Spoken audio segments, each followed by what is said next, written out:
Okay, so Indian and Hindu expats in Dubai are coming together for auspicious Navratri celebrations. Now, today is the last day, but Dubai's Indian community recently came together for a week full of vibrant celebrations as they observed the auspicious festival of Navratri.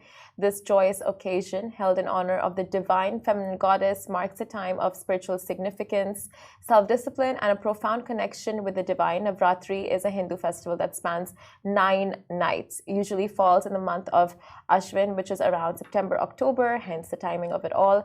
It's time for devotees to immerse themselves in rituals, prayers, a lot of fasting, cutting out vices, yagnas dedicated to the goddess.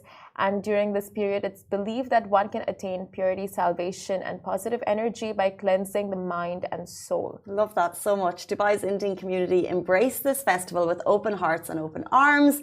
This week was filled with prayers, family time, vibrant traditional dances like the Garba and Dandiya, and of course, delicious feasts. It was a time for people to not only honor their faith, but also to strengthen their bonds with their roots with each other. And as the music played and the dancers twirled onto the glittering Dubai skyline, it was a testament to the resilience of the tradition and the power of unity. These Navratri celebrations really showcase the rich tapestry of Indian culture and traditions, reminding everyone that even far from their homeland, the spirit of togetherness and devotion continues to thrive. So here's wishing to all those celebrating a happy Navratri filled with love and blessings. I mean, at times like this, you really do count, like, you know, you feel so much gratitude for everything that you have. So you do want to surround yourself with your family and friends and just make sure these moments are just savored. And that's what people all over the world are doing right now. And I feel like with these religious festivals, right, when you go into it and go like, okay, what is the meaning of it?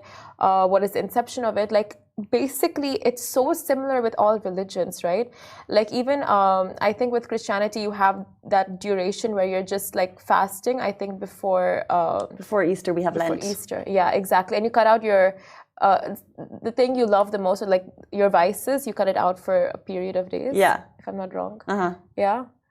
Yeah. So for 40 days coming up to Easter, we're not as strict as I think other religions might be. It might be, you know, growing up it was like chocolate, sugar, something, and then maybe you'll try and do one thing that, like that, as you said, is your vice. So coming up to Easter, and then when I was younger, I would always like store all the chocolates that I might have eaten, and then on Easter Sunday, you're just a glutton, which is totally critical to the whole thing that you're meant to be doing to practice discipline. But thing. Yeah, that's like so normal for like kids, you know, like you give it up for this many days, but it's like practicing self-discipline, even getting through that and knowing at the end there's like a treat waiting for you. It's still teaching you something because you're getting through that duration. And that's exactly what I feel like all religions have that practice, you know, like for a certain period of time, you give up what you love, or you give up something that you like eating, something that you like doing, just to practice self-discipline. Yeah, so true. Yeah. But what you also said, which I thought strikes a chord with many, is how being able to celebrate these family and religious festivals at this time, being here, I know that if there's something going on at home, I would immediately feel homesick, but knowing that there's, you know, that I could get together with my loved ones and still celebrate that at a difficult time would make a difference, because otherwise, you know, just to have those, you know, that culture here, even though you're not in your home country, is amazing. And I think it's a big testament to how the UAE has kind of allowed cultures to kind of like find their place here in the UAE, even if it's not tradition. It's an amazing kind of strength of the UAE, I would say. So beautifully said. And anyone coming down from any part of the world to the UAE, right? It's like you are, anytime you move away from your homeland, you're skeptical as to like the new beginnings that you're, you know, like getting into. But in the UAE, it's like, even if you're alone, you will find your community, you will find your people, you will find someone with the same interests as you, you will find the people celebrating the same festivals as you. So you will always find your home here in the UAE. So from Navratri, maybe camel racing is your camel beauty pageants is your thing, Oktoberfest, you will find it here in the UAE. Someone's saying happy Navratri. Am I saying it right? Navratri? Navratri. You got it. Happy Navratri to you, dear. From Namishi. Why don't stop saying that? Why? I'll tell you after the show.